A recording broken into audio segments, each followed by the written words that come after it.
Subhanallah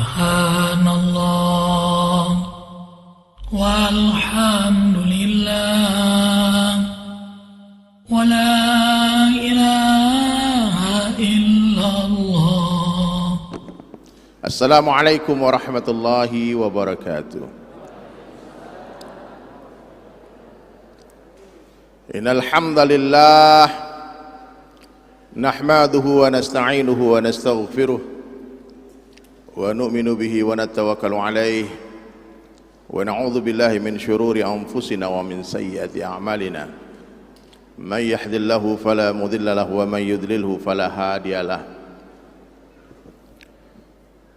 Ashhadu an la ilaha illallah wahdahu la syarika lah wa ashhadu anna Muhammadan abduhu wa rasuluhu la nabiyya ba'da. Qala Allah Ta'ala fil Qur'anil Karim, a'udzu billahi minasy syaithanir rajim. Bismillahirrahmanirrahim. Alladzi khalaqal mauta wal hayata liyabluwakum ayyukum ahsanu amala. Wa qala Nabi sallallahu alaihi wasallam fi hadis qudsi an Abi Darda radhiyallahu anhu yaqul sami'tu Abul Qasim sallallahu alaihi wasallam yaqul inna Allah qala ya Isa inni ba'ithu min ba'dika ummatan in asabahum ma yuhibbuna hamidullah wa in asabahum yakrahuna tasabu was-sabru wa la hilma wa la ilma kaifa yakunu hadha lahum wa la hilma wa la ilma ya rab. Qala Allah Ta'ala u'tihim min hilmi wa ilmi atau kama qala Rasulullah sallallahu alaihi wasallam. Hadirin sekalian, dialah Allah Subhanahu wa taala satu-satunya zat yang berkuasa di dunia dan di akhirat. Selain Allah Subhanahu wa taala dikuasai. Selain Allah Subhanahu wa taala adalah makhluk, dan seluruh makhluk tidak bisa memberikan manfaat dan mudarat sedikit pun tanpa izin Allah. La ilaha illallah. Siapa saja, apa saja selain Allah adalah makhluk, tidak bisa apa-apa, bukan apa-apa, bukan siapa-siapa tanpa izin Allah. Sekuat apapun kita menolak, kalau Allah katakan datang, dia pasti akan datang. Sekuat apapun kita meraih, kalau Allah katakan pergi, dia pasti akan pergi. Apa saja yang Allah kehendaki terjadi pasti akan terjadi. Apa saja yang Allah kehendaki tidak terjadi, tidak akan terjadi. La ilaha illallah. Yang semangat Pak, jangan ngantuk ya. La ilaha illallah. Illallah. Hanya Allah yang berkuasa menjumpakan orang yang berpisah dan memisahkan orang yang berjumpa. Hanya Allah yang berkuasa menjauhkan orang yang berdekatan dan mendekatkan orang yang berjauhan. Hanya Allah yang berkuasa mengeluarkan yang hidup dari yang mati dan mengeluarkan yang mati dari yang hidup. Satu dunia membunuh kita tak akan mampu tanpa izin Allah. Satu dunia mau selamatkan kita tak akan mampu tanpa izin Allah. Makanya orang beriman tidak takut kepada siapapun kecuali kepada Allah. Dia tidak meminta kepada siapapun kecuali kepada Allah, dan tidak akan pernah berharap kepada siapapun kecuali kepada Allah. Semakin besar harapan kita kepada makhluk, maka semakin besarlah kekecewaan yang akan menghantam kehidupan kita. Tolong direnungi kalimat ini Pak. Semakin besar harapan kita kepada makhluk, maka semakin besarlah kekecewaan yang akan menghantam kehidupan kita. Maka orang-orang beriman tak pernah mengatakan coba kalau begini, coba kalau begitu, seandainya begini, seandainya begitu. Seorang sahabat berkata, daripada kalimat itu keluar dari lisanku, lebih baik aku memakan bara api daripada aku katakan coba kalau begini, coba kalau begitu.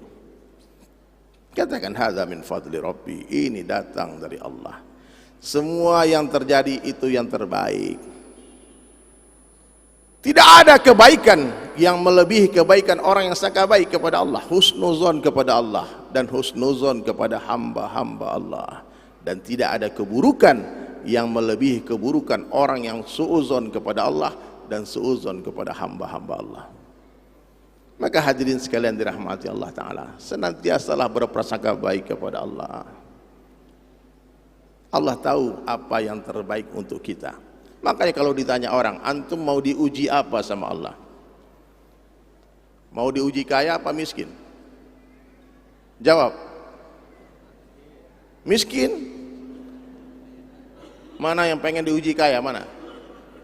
Tidak ada, semua pengen diuji miskin nih. Jawaban orang beriman, terserah Allah. Kita tak tahu mana yang baik, kaya atau miskin. Ya. Makanya hadirin mulia, ulama membahas perkara hati ini. Siapa yang menginginkan dunia, siapa menginginkan kekayaan, maka dia akan diperbudak oleh keinginan untuk menjadi kaya. Begitu juga sebaliknya, siapa yang menginginkan kemiskinan, dia pun akan diperbudak oleh keinginan untuk menjadi miskin. Siapa yang menginginkan untuk terkenal, untuk tampil, dikenal banyak manusia, dia akan diperbudak oleh keinginan untuk menjadi terkenal. Dan siapa yang ingin tersembunyi, dia pun akan diperbudak oleh keinginan untuk jadi tersembunyi. Orang beriman keinginannya bersamaan dengan keinginan Allah. Terserah Allah saja. Yang penting Allah ridho, yang penting Allah sayang, yang penting masuk surga. Mau nggak jamaah Bapak Ibu jadi orang paling kaya di dunia, tapi masuk neraka? Enggak mau. Mau nggak jadi orang paling miskin di dunia, tapi masuk surga? Mau. Intinya di dunia ini mau jadi keset kaki orang pun tak masalah, yang penting masuk surga. Buat apa jadi raja tapi terlaknat? Fir'aun sampai mati jadi raja tapi dilaknat Allah. Bukan 2 periode, bukan 3 periode, sampai mati jadi raja. Tapi gelarnya apa? La'natul alaih, Allah melaknat Fir'aun. Coba berdiri yang namanya Fir'aun siapa? Ada? Tak ada. Ada ibu-ibu punya anak cucu namanya Fir'aun. Padahal dia raja tapi terhina. Nah, jadi ini harus kita pahami hadirin mulia. Allah Subhanahu wa taala telah meletakkan kemuliaan, kebahagiaan, kesuksesan seluruh manusia hanya dalam mentaati Allah dan Rasulnya saja. Maknanya siapa saja yang mentaati Allah dan Rasulnya pasti mulia. Pasti mulia. Satu orang miskin tinggal di pedalaman, di perkampungan, dia tak cantik, dia tak tampan, tak rupawan, miskin. Sudah begitu penyakitan lagi, Pak. Coba bayangkan, Pak, betapa malangnya nasibnya di dunia. Sudahlah miskin, tak cantik, tak tampan, penyakitan. Kalau dia bicara tak ada orang dengarkan dia ngomong. Kalau dia pinang anak orang tak ada dia menjadi menantu. Dia bagi usulan tak ada yang terima usulan dia. Tapi di hati orang semacam ini ada Allah. Di hati dia ada ketakwaan. Yakinilah orang semacam ini dia lebih mulia dalam pandang Allah daripada seluruh raja-raja kafir yang ada di seluruh dunia ini. La ilaha illallah. Siapa yang bertakwa dia mulia, siapa yang tidak bertakwa dia hina. Maka perkara yang paling penting dalam kehidupan kita adalah perkara ketakwaan kepada Allah. Kita bukan malaikat, Pak, kita manusia. Malaikat tak pernah maksiat karena dia tak punya syahwat. Manusia, ketaatan seorang manusia pantas untuk dibangga-banggakan. Dan kita juga bukan binatang yang tak punya akal fikiran. Kita bisa berpikir. Ya. Maka kemaksiatan seorang manusia lebih hina dari binatang. Manusia ini kalau maksiat kepada Allah, dia lebih hina dari binatang. Kalau dia taat kepada Allah, dia lebih mulia dari malaikat. Jadi 2 saja derajat manusia, Pak. Kalau tidak mau lebih mulia dari malaikat, maka dia akan lebih hina dari binatang. Ya, walaqad dara'na li jahannam katsiran minal jinni wal ins. Nanti banyak penduduk neraka jahanam dari kalangan jin dan manusia. Lahum qulubun yafqahuna biha. Aku beri hati tak digunakan untuk memahami. Hatinya tak ada Allah. Walahum a'yun la yubsiruna biha. Aku beri mata tak digunakan untuk melihat. Dia tak pernah melihat kebesaran Allah. Yang dia lihat cuma dunia saja. Walahum adzana la yasma'una biha. Aku beri mereka telinga tak digunakan untuk mendengar. Ulaika kal an'am. Mereka seperti binatang. Balhum adal, bahkan lebih hina dari binatang. Masya Allah. Ustaz, Alvin. Semoga Allah jaga Alvin ya. Masya Allah. Paham nggak Pak? Saya mau tanya nih, di Sentul ini atau di kampungnya ibu-ibu yang datang dari Sumatera. Saya lihat kemarin dari Palembang ada ya? Ada, mana Palembang? Nah, saya lagi bangun masjid di Palembang, datang Masjid Baitur Rahman di Jalan Bang Raya. Ya, jangan sampai ke Sentul udah datang, ke Baitur Rahman tak datang. Saya sedang melukis Al-Quran 30 juz di Palembang. Mohon doanya. Di atas kanvas 30 juz Al-Quran. Ada dari Lampung juga. Dari mana yang paling jauh bisnya Pak? 11 bis ya. Luar biasa. Mudah-mudahan bulan depan 100 bis. Amin. Penuh lagi ini, penuh lagi. Tersenyum almarhum Al-Mas Murabbi kita. Allahu Akbar. Ya. Saya mau tanya, berapa harga daging sekilo di kampung kalian? Berapa? 100? Daging sapi ya? Ada harganya. Tapi daging manusia berapa harganya? Mau nggak Pak dikasih daging 1 kresek? Daging apa nih Pak? Tetanggaku mati. Malas kita kubur, kita bagi-bagiin dagingnya. Mau? Ibu mau gak makan daging manusia? Kalau tak mau berhentilah bergunjing, berhentilah bergibah, karena bergibah itu sama, bahkan lebih hina daripada memakan bangkai saudara muslim sendiri. Makan daging manusia nggak suka, tapi gunjing suka. Na'udzubillah. Stop gibah. Kulit sapi, kulit kambing, kulit ular, kulit buaya, bahkan kulit babi ada harganya Pak. Mau nggak Bapak Ibu pakai tas dari kulit manusia, ori? Tak mau Pak. Daging manusia ada harganya, daging binatang ada harganya, daging manusia tak ada harganya. Kulit binatang ada harganya, kulit manusia tak ada harganya, betul nggak? Itu hadirin mulia. Burung walet, air liurnya, lendirnya Pak, itu bisa puluhan juta Pak. Belasan juta 1 kilo.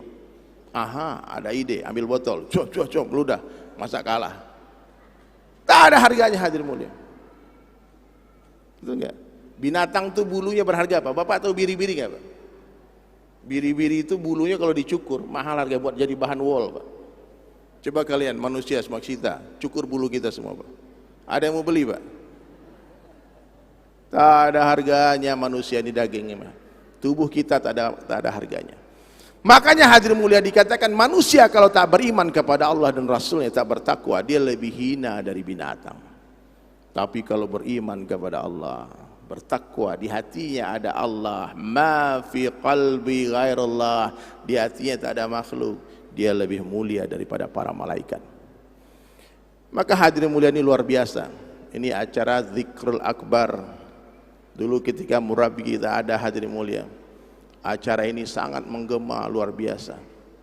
Saya merenung kenapa ketika murabi tidak ada, jamaah-jamaah satu persatu pergi meninggalkan majelis. Kenapa? Karena selama ini mungkin kita datang bukan karena Allah, datangnya karena murabi. Maka saya berharap yang hadir hari ini luruskan niat Pak. Kalian datang ke sini bukan karena siapa-siapa, berkumpul di sini karena Allah. Paham ya? Luruskan niat. Siapa yang berhijrah karena Allah, dia akan dapatkan Allah. Siapa yang berhijrah untuk dunia, dia akan dapatkan dunia. Siapa yang berhijrah untuk wanita yang akan dia nikahi, dia akan dapatkan wanita. Ya. Dan siapa yang berhijrah untuk Allah dan Rasulnya, dia akan dapatkan Allah dan Rasulnya. Ini bukan sembarang majelis Pak. Siapa yang duduk di majelis zikir, Allah akan sanjung nama dia di majelisnya para malaikat. Ya. Orang-orang yang membasahi lisannya dengan zikrullah, dia akan masuk surga dengan tersenyum-senyum. Ya. Meskipun lisan kita tak senantiasa berucap la ilaha illallah, tapi hati kita setiap detik, setiap hembusan nafas kita mesti berzikir la ilaha illallah. Lihat siapa saja, lihat apa saja, katakan la ilaha illallah. Makhluk tak bisa apa-apa tanpa izin Allah. Itulah zikrul akbar. Afdal zikr la ilaha illallah, sebaik-baiknya zikir. Dan zikir yang paling dahsyat itu bukan duduk bersendirian, bukan berjamaah ini. Di zikir yang paling dahsyat itu adalah menanamkan kalimah la ilaha illallah di hati-hatinya manusia. Jadi apa zikir akbar yang paling besar? Dakwah. Paham Pak? Dakwah. Kalau kita sendirian Pak, mohon maaf, saya maksimal mungkin setiap hari la ilaha illallah itu bisa 10.000, 20.000, bisa lah. Kalau dimana digujoskan la ilaha illallah bisa. Sendirian. Tapi kalau kita tanam di hati 1.000 orang, bang antum 10.000 ya, abah 10.000 ya, bang antum 10.000 ya, om 10.000 ya, kak 10.000 ya, ternyata ada 1.000 orang yang berzikir 10.000 orang 10 kali, berapa masuk pahala bagi kita ya? 10.000 kali 1.000 jadi 10 juta pahala. Coba semuanya subhanallah,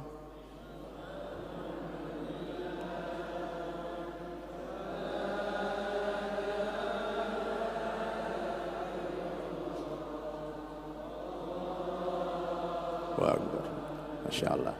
Antum bayangkan, satu subhanallah saja, belum alhamdulillahnya, belum Allah ilaha illallah Allahu akbarnya, baru satu subhanallah.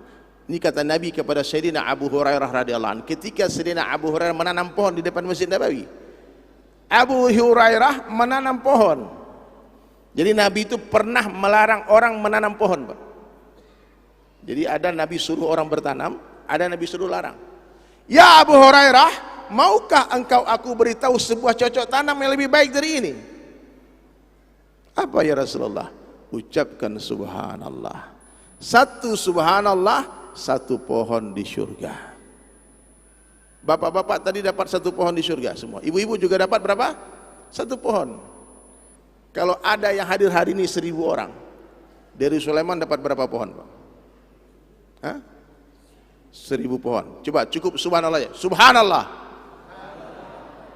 Bapak ibu udah dapat 2 pohon, saya dapat 2.000 pohon. Ini dakwah, Pak.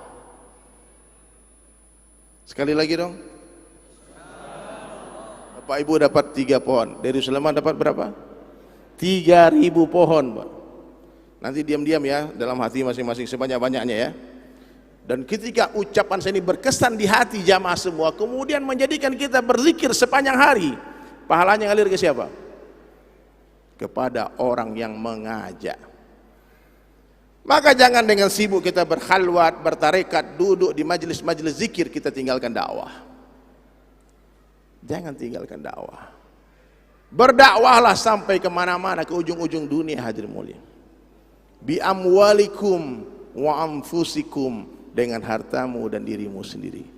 Ini ada nih banyak dai di sini, banyak guru. Saya ada Ustaz Oren, masya Allah, ini walau luar biasa. Berbeda, satu-satunya Ustaz Oren di dunia nih beliau. Nggak ada Ustaz Oren sini. Kalau pesulap merah ada, kalau orange nggak ada. Nah, beliau yang orange nih Pak. Banyak lagi abah ada, masya Allah, semua nggak bisa sebut satu persatu, masya Allah, luar biasa. Ini ada Ustaz Hasbi juga. Beliau ini bisa menirukan 100 imam. Oh, ini luar biasa juga Pak. Nanti boleh diberdayakan juga beliau, dimanfaatkan ilmunya. Qori, ya. Semuanya hadir. Jadi hadirin sekalian, berdakwah kemana-mana dengan harta dan diri sendiri. 3 ciri-ciri dakwah Rasulullah SAW. Coba ingat Pak, ini khusus buat para da'i, dan semua kita harus menjadi da'i, karena dakwah bukanlah sebuah profesi, tapi apapun profesi kita, kita wajib berdakwah ya. 3 ciri-ciri dakwah Rasulullah. Yang pertama, hanya mengajak kepada Allah saja. Kalau antum mendengar ada orang ceramah, guru saya wali, kau ikut guru saya, nanti kamu masuk surga, jadi wali Allah kamu. Kalau tak ikut, jadi tersesat kamu. Ah, ini dakwahnya Dajjal hadirin. Mengajak kepada makhluk, nggak boleh Pak. Mengajak kepada Allah saja. Kau ikut kelompokku, ikut organisasiku, ikut aku, apalagi kalau ikut aku, na'udzubillah min zalik. Jadi kalau ada orang datang kepada kita dan mengajak, Pak, antum ikut Allah dan Rasulnya, sami'na wa ata'na. Jadi dakwah yang hak hanya mengajak kepada Allah. Wa rabbaka fakabbir, besarkanlah Rabbmu Allah. Gak boleh besarkan bapakku, pamanku, kawanku, guruku, ustadku, apalagi diriku. Orang tak perlu tahu siapa kita, Pak. Yang perlu tahu siapa yang menciptakan kita, siapa yang menjumpakan kita. Jadi mudah difahami, Pak. Dakwah yang betul itu siapa saja yang mengajak kepada Allah dan Rasulnya, sami'na wa ta'ana. Hati-hati, banyak yang sesat-sesat sekarang, Pak. Mengajak kepada kelompoknya, kepada ini itu semua. Kalau ini selamat, tidak ikut, jahanam semua. Wah, ada, Pak. Nah, kayak itu biasanya nggak lama tuh. Allah habiskan mereka. Yang kedua, ciri-ciri dakwah Nabi mendatangi umat. Bukan didatangi. Bukan didatangkan. Seperti Bapak Ibu datang. Semua datangi. Orang kaya datangi, orang miskin datangi. Datang kepada orang kaya tidak berhajat kepada harta orang kaya. Saya nggak perlu hartamu. Saya cuma perlu Bapak taat kepada Allah dan Rasulnya. Datang kepada raja-raja, kita tidak berhajat dengan kekuasaannya. Datang semata-mata karena Allah. Dakwah Rasulullah tidak menjadikan sahabat yang miskin menjadi kaya, juga tidak menjadikan sahabat kaya jadi miskin. Nabi tidak pernah berpikir memberi motivasi, hai orang miskin, jadilah kau kaya. Tidak. Nabi bercerita, hai orang miskin, kau masuk surga 500 tahun lebih awal dari orang kaya. Sehingga orang miskin ketika lihat sahabat yang kaya, dia kasihan, Pak. Kasihan sahabat yang kaya itu. Nabi datang kepada sahabat yang kaya. Nabi tak katakan kau miskin, habiskan hartamu, tidak. Dikatakan gunakan hartamu untuk agama. Maka dengan hartamu kau akan membangun istana di surga. Siapa membangun masjid di dunia meskipun sebesar sarang burung? Maksudnya apa? Sebesar sarang burung, Pak? Sebesar batu bata. Bapak tak punya uang 1 miliar, gak ada uang 10 juta, ada uang 10.000, titip ke masjid, kemudian dibelikan batu bata, diletakkan di dinding masjid, itu akan diganti dengan istana di surga. Maka orang-orang kaya, sahabat-sahabat yang kaya banyak, tapi tak ada satupun yang mencintai dunia.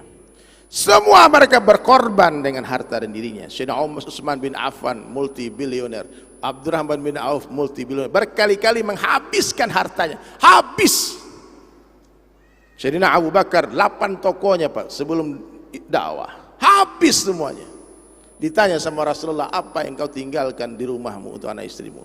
Hanya Allah dan Rasulnya, ya Rasulullah. Habis. Apalagi ini momentum Muharram. Hijrah ke Madinah. Sahabat yang paling kaya pun menjadi paling miskin. Tapi karena Allah takdirkan kaya, tak ada orang bisa memiskinkan Abdurrahman bin Auf. Sayyidina Abdurrahman bin Auf itu takdirnya orang kaya, Pak. Jadi orang yang Allah takdirkan miskin, dia tidak akan mungkin kaya, tak akan mungkin kaya. Seperti orang Allah yang Allah takdirkan, dia pendek tak akan tinggi. Takdir Allah.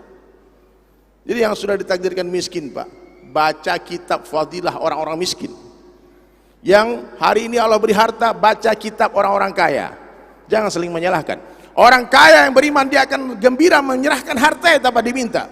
Dia akan berkeliling mencari orang-orang miskin. Saya ada teman, Pak, hari-hari hanya mencari uang orangnya. Dia nggak perlu nama orang siapa. Dilihat orang bingung di masjid, lagi zikir-zikir, dia tanya, ada apa? Ya Allah, kuasa, Bang. Masya Allah. Kemana? Ini cerita ada teman saya, nggak sebut namanya, Pak. Saya lihat wajahmu sedih. Iya. Apa masalahmu? Enggak, Allah yang tahu. Apa masalahmu? Saya harus bayar kontrakan rumah.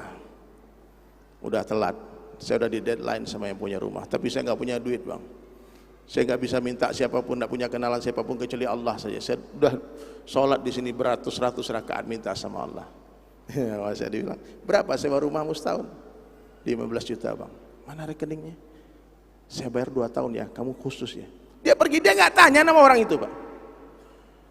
Itu orang kaya hebat. Orang kaya bukan orang yang saldonya miliaran triliunan, bukan. Orang kaya bukan yang punya Ferrari, Lamborghini berderet di rumahnya, bukan. Orang kaya bukan orang yang punya villa-villa mewah, bukan.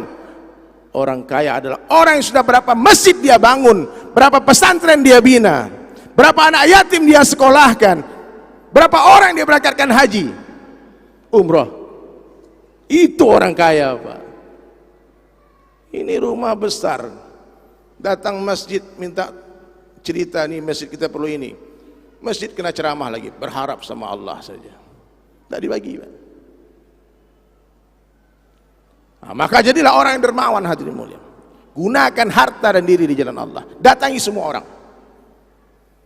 Nah, ini ciri-ciri dakwah Nabi yang betul. Semua datang, yang buta datang, yang pincang datang, hamba saya datangi. Dan yang ketiga, ciri-ciri dakwah Rasulullah SAW, tidak meminta upah, tidak boleh pasang tarif.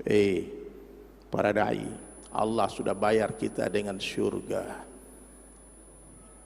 Saya sering kali kadang-kadang sedih, Pak, ketika ada orang WhatsApp tanya, Ustadz Dery, kami mau undang Ustadz, berapa ya? Orang yang bertanya ini tak beradab, hadirin mulia. Apa yang bisa kalian bayar? Bisa kalian memberi lebih bagus daripada surga? La ilaha illallah. Tafadhal Syekh, guru kita Ustaz Syukur. La ilaha illallah.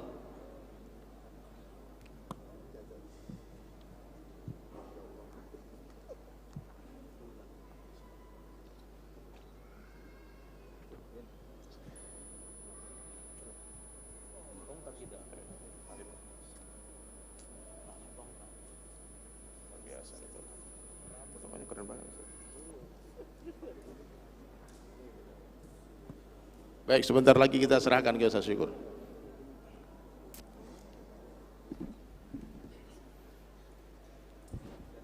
Pak, ini saya ingatkan semua jamaah zikra ya.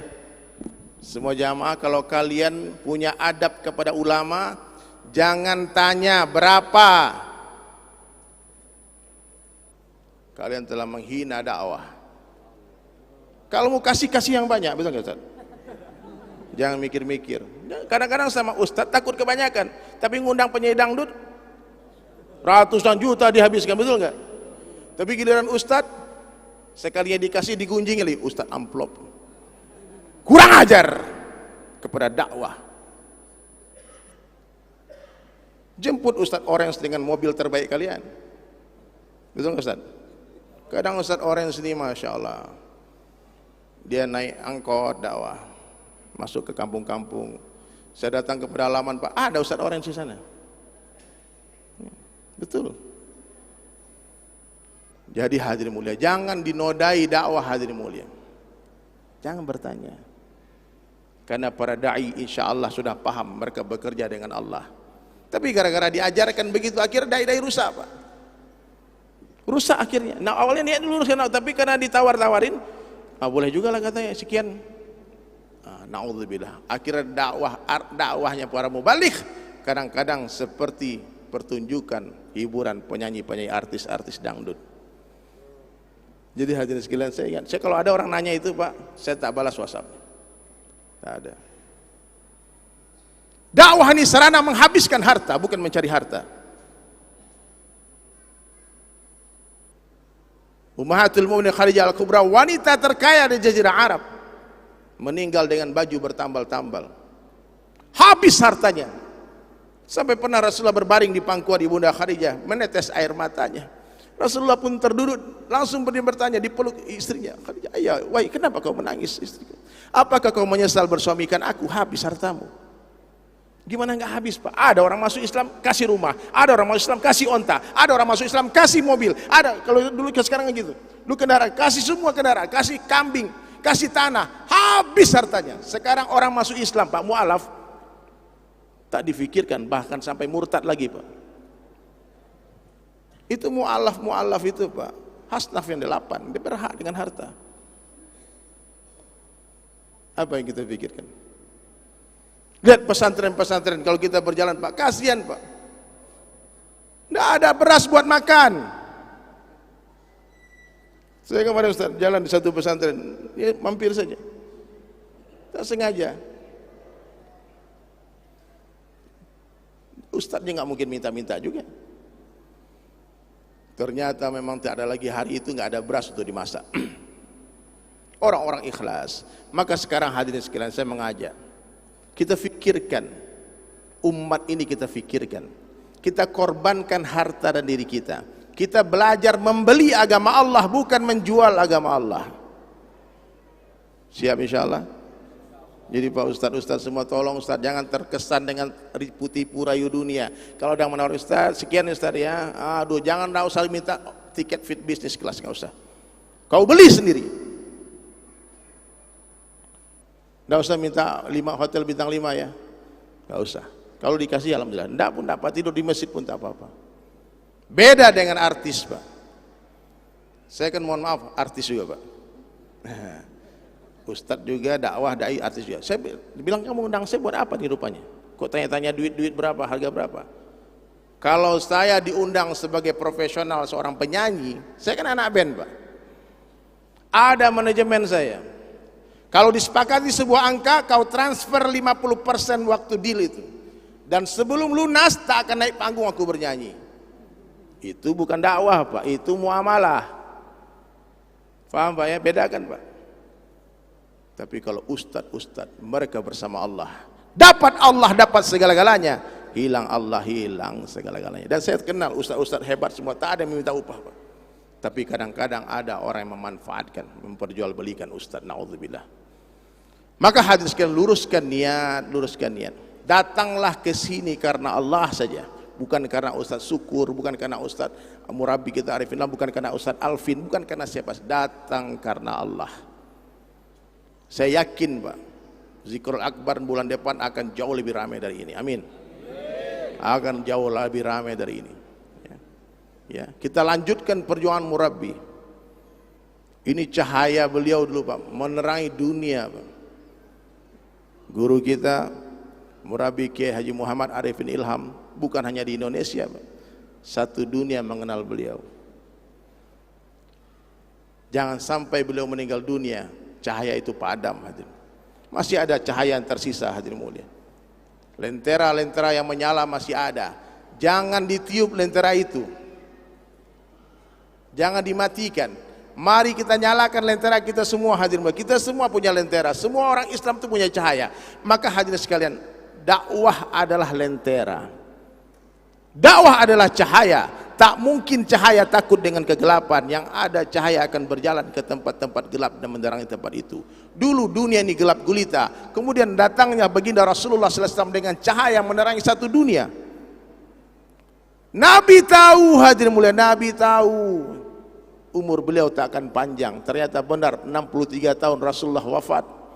Tapi Nabi sebelum wafat, beliau tak lupa menyalakan lentera Ummahatul Mukminin Khadijah Al-Kubra radhiyallahu, menyalakan lentera Sayyidina Abu Bakar radhiyallahu anhu, menyalakan lentera Sayyidina Ali bin Abi Thalib, menyalakan lentera Zaid bin Harithah radhiyallahu anhu, menyalakan lentera Bilal bin Rabah radhiyallahu anhu, dan mereka semua saling menyalakan sampai di Hajatul Wada terkumpul 124.000 lentera yang menyala dengan kualitas cahaya yang berbeda-beda. Itulah yang bergerak ke seluruh dunia, menerangi dunia hadirin. Paham Pak? Maaf, kita bukan sekadar berzikir, duduk, tapi bergerak. Zikrul Akbar, dakwah itu cahaya. Jangan sampai nanti hadirin mulia, ketika cahaya kita padam, kegelapan datang lagi. Faham insyaallah ya? Nah, jadi hadirin sekalian, guru kita sudah datang. Ya, kita sayangi beliau, Ustaz Syukur. Guru-guru kita semua ada di sini. Tujuan kita Allah saja. Tak lama Pak.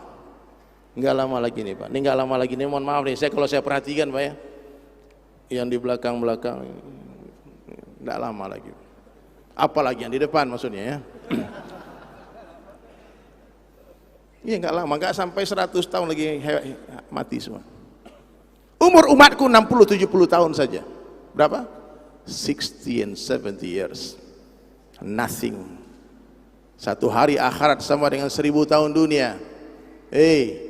Bunda, ayahanda, abang-abangku semua, yakinlah dunia bukanlah tempat tinggal. Dunia adalah tempat meninggal. Tidak ada yang pasti di dunia selain mati. Kematian adalah sebuah kepastian. Allah pastikan kedatangannya. Allah rahasiakan waktu, tempat dan caranya bagaimana. Tapi Allah memberitahu sedikit setelahnya. Bagaimana hidupmu, begitulah matimu. Orang yang sibuk berdakwah insya Allah mati dalam dakwah. Orang yang sibuk ta'lim insya Allah mati dalam menuntut ilmu. Orang yang sibuk berzikir dan ibadah insya Allah mati dalam sujud dan zikrullah. Orang yang sibuk dengan khidmat membantu umat insya Allah mati dalam berkhidmat membantu umat. Begitu juga orang yang sibuk maksiat kemungkinan besar akan mati dalam maksiat. Na'udzubillahi min dzalik. Kemarin orang komentar di sosmed saya, "Bang, kawan saya pagi-pagi posting lagu Bang Dery, orang kaya mati, orang miskin mati. Sore tadi kami kuburkan dia, Bang." Nah, jangan takutnya nyanyi itu, mati juga kita. Serius, Bang. Pagi hari masih bersenda gurau dengan anak istrinya. Di pagi hari dia masih minum kopi, makan pisang goreng. Lalu dia keluar dari rumahnya dengan berjuta-juta rencana di benaknya. Ingin ini, ingin itu, ingin begini, ingin begitu, ingin kesini, ingin ke situ. Ternyata namanya sudah dalam genggaman malaikat maut yang harus berangkat ke akhirat. Sore hari sudah di dalam kubur, hadirin sekalian. Berapa banyak orang yang ingin bangun rumah, tahu-tahu dia mati sebelum rumahnya selesai. Ada Pak? Berapa banyak orang yang ingin beli mobil, tahu-tahu mati sebelum punya mobil. Ada yang ingin menikah, sudah dihias gedung, disebar undangan, di order itu catering sudah, tahu-tahu mau ijab kabul mati, Pak. Ada yang sudah menang pilkada, mau dilantik jadi kepala daerah, sebelum pelantikan mati. Makanya orang yang paling cerdas dalam pandangan Allah Ta'ala siapa? Adalah orang yang paling banyak zikrul maut, orang yang paling banyak mengingat mati dan mempersiapkan bekal matinya. Malaikat maut 70 kali setiap hari menatap wajah kita.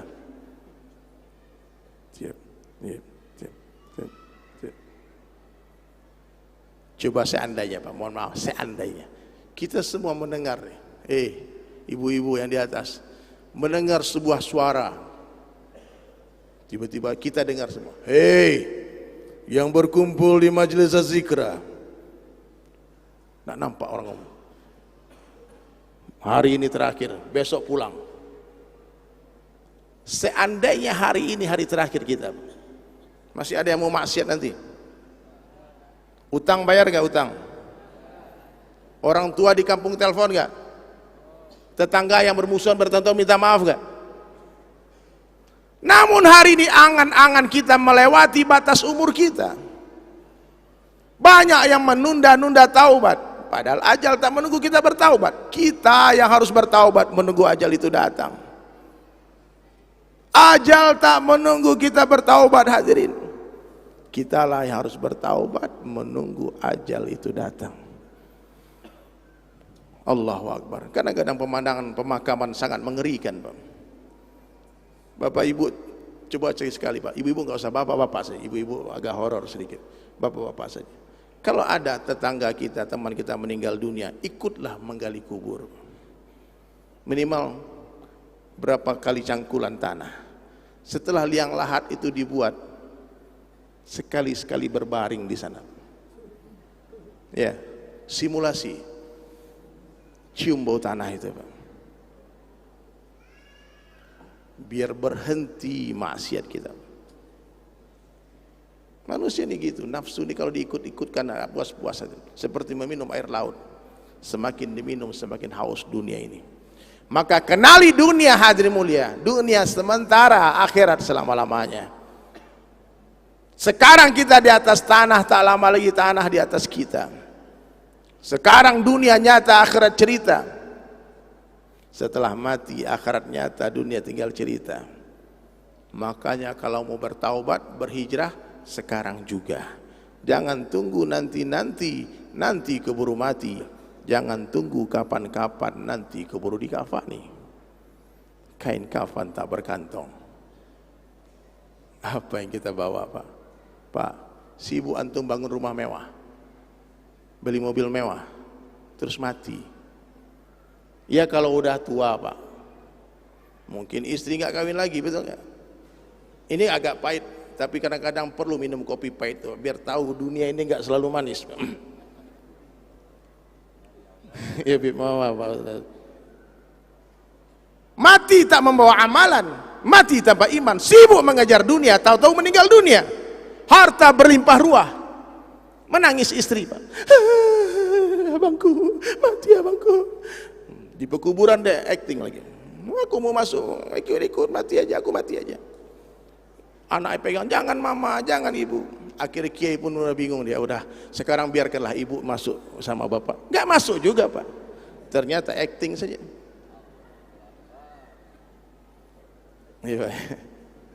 La ilaha illallah. Jadi hadirin mulia, hakikat cinta nanti di surga, bukan di dunia. Dunia ujian saja. Dunia semua ujian. Pernikahan di dunia ujian. Kadang menikah di dunia tak jumpa di surga, Pak. Fir'aun tuh istrinya di dunia siapa? Ibunda Asy'ah, wanita solehah, tapi istrinya Fir'aun nanti menjadi ratu bidadarinya Rasulullah sallallahu alaihi wasallam. Jadi istri Nabi di surga. Jadi belum tentu, Pak, Bu, jodohmu di dunia belum tentu berlanjut ke surga. Jadi kalau ada suami yang mengajak istrinya taat kepada Allah, berarti suami ini ingin hidup selama-lamanya di surga dengan istrinya. Paham? Nah, jadi hakikat pernikahan sesungguhnya nanti di akhirat. Maka hadirin sekalian, banyak yang mau saya ceritakan lagi. Tapi yang jelas, pada pagi hari ini saya bergembira. Ada hawa-hawa kejayaan majlis ini kembali, hadirin mulia. Wangi harumnya sudah mulai tercium lagi. Saya berharap semua yang ada di majlis ini, ulama-ulama yang ada di Zikra, satu hati semua. Lihat kebaikan semua orang, maka kita akan mencintai dia. Tapi kalau kita lihat keburukan orang, maka kita akan membenci dia. Maka senantiasalah melihat kebaikan orang lain. Lihat kebaikan para guru-guru, lihat kebaikan ulama, lihat kebaikan suamimu, lihat kebaikan istrimu, supaya bertambah cinta kita kepada dia. Dan yang paling penting, lihatlah kebaikan umat Rasulullah SAW, supaya datang rasa cinta mahabbah kepada umat. Jangan lihat keburukan, Bang. Masalah jangan dibicarakan. Masalah itu kalau dibicarakan membesar dia, kalau didiamkan hilang dia. Nggak usah dibicarakan. Ya. Gesekan-gesekan di sungai akan membuat batu sungai itu menjadi bersih dan mengkilap. Tapi kalau batu tadi tak bergesekan, berlumut dia, licin dan berbahaya. Maka jangan takut dengan konflik. Kalau itu pahit, jangan cepat-cepat dimuntahkan. Kalau itu manis, jangan cepat-cepat kau telan. Kadangkala yang pahit itu baik menjadi obat, dan yang manis malah menjadi sumber penyakit. Saya ingatkan, Pak, satu hati, jaga hati, karena kita akan bersama-sama dengan para ulama dan murabbi kita di surga nanti. Ya, luruskan niat, tasihhu niyah. Luruskan semata-mata hanya untuk menyenangkan Allah saja. Ya, banyak-banyak meminta maaf meskipun kita tak salah. Kalau kita salah, kita minta maaf, itu biasa. Yang luar biasa, orang salah kita minta maaf. Maafkan saya. Siap insyaallah? Jadi yang pertama, bersihkan hati dari kesyirikan. Yang kedua, kembalilah kepada sunnah Nabi sallallahu alaihi wasallam. Amalkan sunnah semampunya, bukan semaunya. Yang ketiga, perbaiki sholat dengan khusyuk dan khudu' berjamaah di tempat azan dikumandangkan. Ibu-ibu, sholatlah di awal waktu, jangan kau tunda-tunda waktu sholatmu. Karena kalian mempunyai tamu bulan yang datang tiba-tiba. Jangan menunda-nunda sholat, datang tamu, tercatat dosa meninggalkan sholat. Dan tawadukkan hati, karena ilmu seperti air hanya mengalir ke tempat yang lebih rendah saja. Orang tinggi hati tak bertambah ilmunya. Cintai para ulama, orang-orang yang tua. Cintai. Kenapa? Saya wajib mencintakan orang-orang tua. Wajib mencintai, memuliakan orang tua semua yang hadir di sini. Kenapa? Karena hari lahirnya orang-orang tua ini lebih dekat dengan hari lahirnya Rasulullah ketimbang saya. Maka saya wajib memuliakan orang yang lebih tua, meskipun lebih tua satu hari, karena kedekatan mereka dengan baginda Rasulullah sallallahu alaihi wasallam. Jaga adab, Bang. Dan saya yang muda, adik-adik ini, saya lebih duluan bermaksiat daripada dia, pasti dosa saya lebih banyak daripada dosa dia. Katakan setiap hari kepada diri kita, sebaik-baik saya, lebih baik orang lain. Seburuk-buruk orang lain, lebih buruk saya. Coba bisa diikuti kalimat ini. Sebaik-baik saya. Kurang keras, Pak, kurang keras. Ibu-ibu ikut juga ya. Sebaik-baik saya. Sebaik-baik saya. Lebih baik orang lain. Lebih baik. Seburuk-buruk orang lain lebih buruk saya. Coba ulang lagi.